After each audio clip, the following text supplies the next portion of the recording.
तो चलिए शुरू करते हैं। नाज़रीन, जैसा कि आपने पिछले एपिसोड में देखा होगा, अब हानली बाजार हमारा है। ना अर्तगल, ना काई और ना कोई और ताकत हमारे सामने खड़ी हो सकती है। दोनों एक दूसरे से रजामंदी के इजहार करते हैं। और आज के इस एपिसोड में अर्तगल साहब सब गुलामों को अपने साथ लेकर भाग रहे होते हैं। सब बहुत ही ज्यादा खुश होते हैं, बहुत ज्यादा कि हम आजाद हो गए। आकर जमीन पर लेट जाते हैं और कहते हैं अब हम घर वालों से मिलेंगे।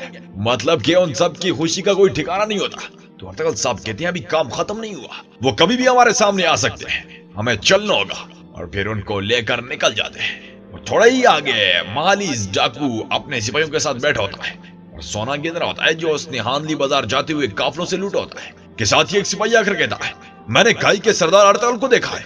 ये सुनते ही मालिस निकल जाता है उसे देखने के लिए। और जैसे ही इसकी नजर अर्तगल साहब पर पड़ती है, ये देखकर तो दंग रह जाता है। अर्तगल साहब तमाम गुलामों को आगे भेज रहे होते हैं। तो मालिस ये सब देख कर कहता है अब हमें सही इनाम मिलेगा। अमीरी के सितारे हमारे ऊपर चमक रहे हैं। ये सामने से ही सिम को अपने आदमियों के साथ अर्तगल साहब के ताक़ुब में निकल पड़ता है। उसके जाती मालिस कहता है गुलाम फिरोज सिम को। तो अर्तगल साहब इसके हाथों में जल्दी करो और उसको कबूतर के जरिए पैगाम भिजवाओ, उन्हें सब कुछ बताओ। अर्तगल साहब मुसलसल गुलामों के साथ भाग रहे होते हैं। सिम को भी अर्तगल साहब के ताक़ुब में होता है। और इधर जंगल में बहादुर कोपिक के पास पहुंच जाता है। तो कोपिक कहते हैं हमने आपके दुश्मनों का सुना, आपने फिर दुश्मनों की कतार छोड़ दी।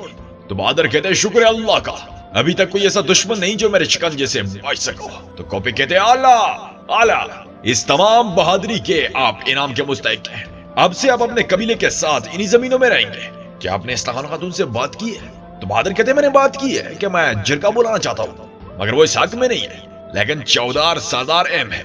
आप फिक्र न करें, मैं उन्हें कायल कर लूंगा। तो कोपिक कहते हैं बहुत खूब, कुछ अहम चीजें आपको बतानी है।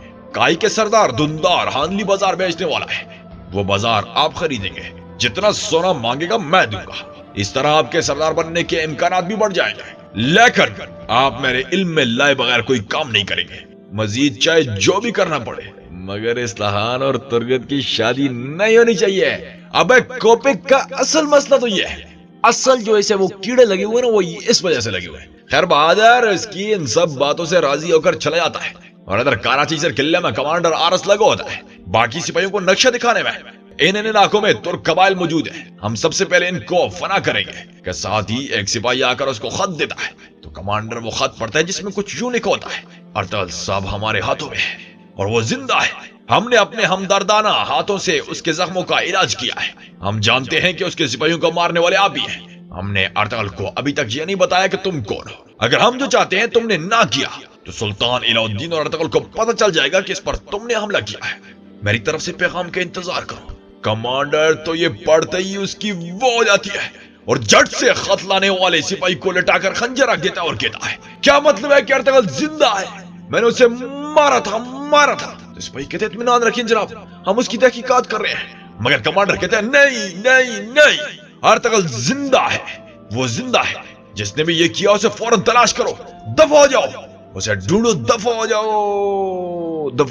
और इधर हानली बाजार में आरब भाई के पास एक जासूस आकर उन्हें खत देता है और कहते हैं सरदार ने ये खत आप तक पहुंचाने का कहा था, और उन्हें थमाकर चला जाता है। आरब भाई वो खत पढ़ते हैं, उसमें ये लिखा होता है आरब साहब हमने अर्तगल साहब के साने का सुना, हमें इस हवाले से बड़ी अहम मालूमात मिली है। हम इन जमीनों पर साया कर रहे हैं, काई कबीले की हिफाजत करें और उसका खात्मा न होने दें। मैं जल्दी वहां आऊंगा, मेरी तरफ से खबर का इंतजार करें। आरब साहब ये सुनकर कोई सहम से जाते हैं और अंदर सिराय में कोपिक दुंदार के पास पहुंच जाता है और कहते हैं हाँ दुंदार, क्या आप बाजार के मामले पर मशावत कर पाए? तो दुंदार कहते हैं मैंने अम्मी जान, भाभी और आरब साहब से मशवरा किया, लेकिन वो इसको किसी भी तौर पर गवर्नर को देने के लिए तैयार नहीं है। उनकी बात ठीक भी है। तो कोपिक कहते हैं मगर जाहिर है मुसलमान अपना असासा काफर को नहीं बेच सकते, ये मुनासिब नहीं है, लेकिन बाकी रास्ते दस्तयाब है। दुंदार क्या आपका यहाँ रहना जरूरी है? आपके दूसरे भाई गुंदोगदू और सुंगर तकीन किस लिए? देखिए आप यहाँ अपने भाई अर्तगल के साथ थे, लेकिन अब आप अकेले रह गए। यहाँ सरहदी इलाके हैं, शायद आप मुश्किल में पड़ जाए। ये सराय बेचिए और अपने कबीले को मजबूत करें। इसके अलावा मेरे पास एक खरीदार भी है। तो अगर बतौर सरदार आप फैसला कर चुके हैं तो आप फिक्र न करें। जानदार साहब का भाई बहादुर साहब अभी अभी जंग से वापस आए, उसके पास बहुत सारी माल गनीमत है। तो दुंदार कहते ये तो अच्छी बात है, मगर मेरे सरदारों को कायल करने में आपने मदद करनी होगी। तो कोपिक कहते ये अब आप पर है, मैं आपके साथ हूं हमेशा। अबे जादुंदार तू कैसा बंदा है, और इधर सिराय में एक सिपाही आकर कमांडर अरस को कहता है, जनाब मालिज का खत आया है, एक औलनाक खबर है। मालिज ने अर्तगल साहब को देखा है, उस अकेले ने नहीं बल्कि सब सिपाहियों ने देखा है। तो कमांडर कहते हैं, मैंने उसे मार दिया था, ये कैसे मुमकिन है, ये कैसे मुमकिन है, उसने उसे कहां देखा? तो सिपाही कहते हैं, वो गुलाम फरोश सिम को क्या तुम्हें? तो कमांडर कहते हैं, उसे फौरन मेरे पास लाओ, जिंदा या मुर्दा। मैंने कहा, दफा हो जाओ। उसके जाते ही कहते, ओ मारिया गद्दार, अर्ज के साथ धोखा तुम्हें बहुत महंगा पड़ेगा। और इधर काई कबीले में दुंदार जिरगे का बकायदा आगाज करता है और कहते हैं, काई के मुअज़्ज़ज़ सरदारों, यकीनन आप सब बाजार की सूरत हाल से वाकिफ होंगे। काफिले गुजर नहीं रहे और ताजरों ने आना छोड़ दिया है। तो सब कहते हैं, दुंदार सब ठीक कह रहे हैं, दुंदार सब ठीक कह रहे हैं, हमारी हालत बद से बदतर होती जा रही है, कहत हमारे बहुत करीब है। तो दुंदार कहते हैं, काफिलों पर हमला करने वाला डाकू बेकाबू हो गए, जाहिर है कि ऐसा नहीं चल सकता, इस वजह से मैंने बाजार को बेचने का फैसला किया। तो ये सुनते ही सब दंग रह जाते हैं और अपने अपने ख्यालात का इजहार करते हैं, तकरीबन सब इसके हक में नहीं होते। तो अरब सब कहते हैं, मुअज़्ज़ज़ सरदारों, आप जानते हैं कि बाजार शहीदों का हक है और हमारे सरदार का विरसा, इस तनाजे में सोचे। तो सब कहते हैं, बिल्कुल अरब साहब आपकी बात सच है, सब इस बात से इत्तेफाक करते हैं। तो हलीमा कहती है, बाजार बेचना अर्तगल साहब के विरसे को नीचा करना है और उनके मकसद को नजरअंदाज करना है। दुंदार साहब कमाल अरब साहब और हलीमा के लिए लाजमी घमंड करना, ये सिर्फ दो ही अच्छे बंदे और जिंदा जमीर है। दुंदार तो कोपे के इशारों पे नाचने वाली कठपुतली है। आयमा खातून भी दुंदार की इस बात से इत्तेफाक करती है। ये सुनकर तमाम सरदार भड़क जाते हैं और कहते हैं, हुजूर हम ये बाजार बेचकर कहां जाएंगे, हमारी तो यही रोजी रोटी है, इसके लिए हमारे जवानों ने अपना खून दिया। और फिर दुंदार आयमा खातून की बातें सुनकर फुल मोटिवेट हुआ होता है और कहते हैं, हमारा यहाँ रहना जरूरी तो नहीं है, अब काई कबीले के लिए वक्त आ गया है जो बहुत अरसे से हिला गया, हम एक बार फिर मुट्ठी की तरह इकट्ठे हो जाए। बाजार को फरोख्त करने के बाद मैं अपने भाइयों सुंगरतकीन और गुंदोगदू की तरफ वापस जाने को मुनासिब समझता हूँ। यह सुनकर सब दंग रह जाते हैं कि इसके छोटे से दिमाग से ये बात कहाँ निकलाई। तो सब सरदार कहते हैं, क्या ऐसा मुमकिन है, हम अपनी जमीनें नहीं छोड़ सकते, हम अपनी जमीनें नहीं छोड़ेंगे। वरना जंगल में सिम को अर्तगल साहब के सामने आते अपने सिपाहियों के हमरा, अर्तगल साहब सब गुलामों की डाल बन जाते हैं। तो सिम को कहते हैं, अर्तगल साहब आपका क्या ख्याल था, क्या आप मुझसे बच निकलेंगे? आप मेरे सबसे कीमती गुलाम हैं, मैं आपको कोई नुकसान नहीं पहुंचाना चाहता, इसलिए अपने आप को हवाला कर दे। तो अर्तगल सब क्या तारीखी अल्फाज कहते हैं, पूरी दुनिया भी मिलकर आ जाए, मैं दोबारा गुलाम नहीं बनूंगा और ना ही कोई माई कलार ऐसा कर सकते हैं अल्लाह के हुक्म से। तो सिम को कहते हैं, पकड़ लो इसे। तो अर्तगल साहब गुलामों को भागने का कहते हैं, वो नहीं जाते मगर अर्तगल साहब जबरदस्ती उनको जाने को बोलते हैं और अकेले उनके साथ मुकाबला शुरू कर देते हैं। बहुत ही प्यारा मुकाबला होता है।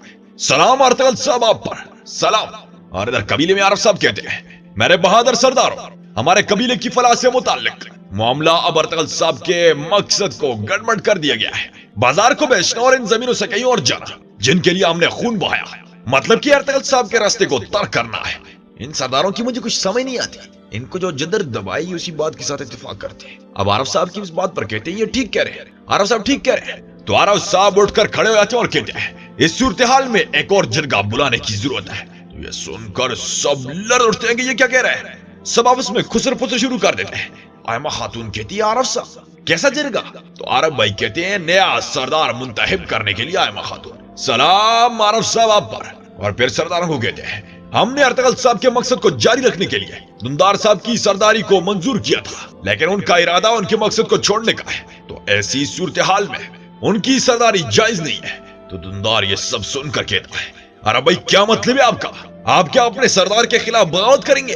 तो अरब साहब कहते हैं, अगर कोई बगावत कर रहा है तो आप हैं दुंदार साहब, आपने सिर्फ एक आदमी के खिलाफ नहीं बल्कि पूरे अजीम मकसद के खिलाफ बगावत की है। तो आयमा खातून कहती है, अच्छा समझ लें कि हमने वो जिरगा बुला लिया, क्या कोई उम्मीदवार है जो दुंदार साहब को ललकारेगा? सबके सब सरदार एक दूसरे की तरफ देखते हैं, किसी में इतनी हिम्मत नहीं होती। तो अरब साहब कहते, हाँ है आयमा खातून, अर्तगल साहब के रास्ते पर चलते रहने के लिए मैं सरदार की निश्चित का उम्मीदवार हूँ।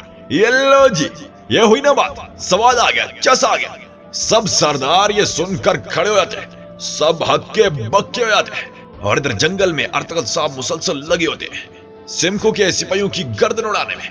क्या कमाल का लीडर गुजरा है हमारी तारीख में, बहुत खूब अर्तगल साहब। देखते ही देखते काफी सारों को खत्म कर देते हैं कि साथ ही मालीज अपने सिपाहियों के हमरा पहुंच जाता है। दोनों का निशाना अर्तगल साहब होते हैं। सिमको भी उसे मारने को तैयार हो जाता है। तो मालीज कहते हैं, अर्तगल को भागने मत देना। तो सिमको कहता है, लानत हो, ये अरस का आदमी है। तो अर्तगल साहब कहते हैं, ओ अच्छा तो तुमने मेरा पीछा किया, चलो फिर यहाँ देख लेते हैं तुम्हें।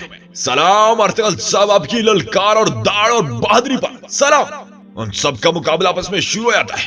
अर्तगल साहब तने तनहा उनके साथ मुकाबला करते हैं, हर कोई एक दूसरे को मारते हैं। अर्तगल साहब को एक बार फिर शदीद दर्द शुरू हो जाता है। उस दर्द के साथ अर्तगल साहब वहां से निकल जाते हैं। मालिश के सिपाही उसके पीछे जाते हैं। सिम को अपने सिपाहियों के